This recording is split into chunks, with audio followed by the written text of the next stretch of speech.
মাওলানা মুফতি আল-আমিন হোসাইন, আপনি সংক্ষেপে অনেক মাসআলা আলোচনা আপনি করেছেন। এখন এই যে টিকার বিষয় আছে, টিকার বিষয়ে মানে শরীয়তের হুকুম কি? ধন্যবাদ। টিকা সেটি মাংসপেশিতে দেওয়া হয় বা কখনো রগের ভিতরেও দেওয়া হয়। যদি মাংসপেশিতে কিংবা রগে টিকা বা ইনজেকশন জাতীয় কিছু পুশ করা হয়, অবশ্যই রোজা ভাঙবে না, রোজা কন্টিনিউ করতে হবে, রোজা থাকবে। এখানে আবার টুথপেস্ট ব্যবহার করে, লিপ জেল আছে, মহিলারা আবার ঠোঁট পালিশ দেয়, শরীয়তের বিধান কি? হ্যাঁ, টুথপেস্ট ব্যবহারের ক্ষেত্রে শরীয়তে একটু সীমাবদ্ধতা রয়েছে। যেহেতু দাঁত ব্রাশের সময় যদি আমরা টুথপেস্ট ব্যবহার করি, সেটি আপনার মুখের গহ্বর থেকে কণ্ঠনালী, খাদ্যনালী দিয়ে পাকস্থলিতে পৌঁছার সমূহ সম্ভাবনা থাকে।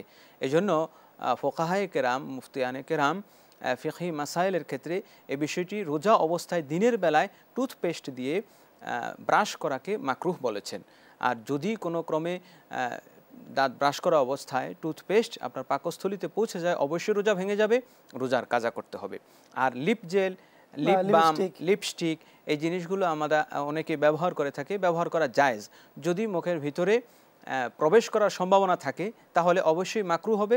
আর যদি এটা মুখে কারো ভিতরে চলেও যায়, পাকস্থলিতে পৌঁছে যায়, তাহলে রোজা ভেঙে যাবে। দাঁত তোলা যাবে কিনা রোজা রেখে? দাঁত তোলা যাবে, এবং দাঁত তোলা দিনের বেলায়ও যাবে, রাতের বেলায় তো অবশ্যই যাবে। কিন্তু দাঁত তোলার পর অতিরিক্ত রক্তক্ষরণ বন্ধ করার জন্য যদি ঔষধ দেওয়া হয়, সেই ঔষধ যদি পাকস্থলিতে পৌঁছায় তাহলে রোজা ভাঙার সম্ভাবনা আছে, মাকরুহ হবে।